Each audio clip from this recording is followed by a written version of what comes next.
Private travels బస్సులు నిబంధనలకు తూట్లు పడుస్తున్నాయన్న ఆరోపణల మీద రవాణా శాఖ స్పందించింది. ఉప రవాణా శాఖ అధికారి సదానందం ఆదేశాల మేరకు రవాణా శాఖ అధికారులు దాడులు ప్రైవేట్ ట్రావెల్స్ బస్సులను తనిఖీ చేశారు. నిబంధనలకు విరుద్ధంగా సరుకు రవాణా చేస్తున్న బస్సుల మీద కొరడా జూలిపించారు. చెన్నై, తిరువనంతపురం, పాండిచ్చేరి, మంగళూరు, మైసూరు, కన్యాకుమారి, బెంగళూరు నగరాల నుంచి హైదరాబాద్ వస్తున్న బస్సుల మీద దృష్టి పెట్టారు.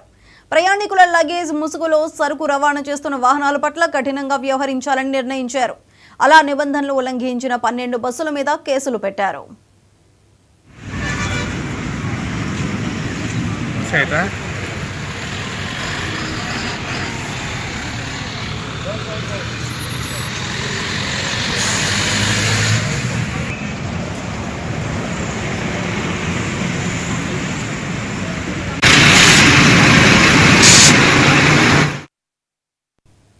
ఛత్తీస్గఢ్ కొండగావ్ జిల్లాలో భద్రత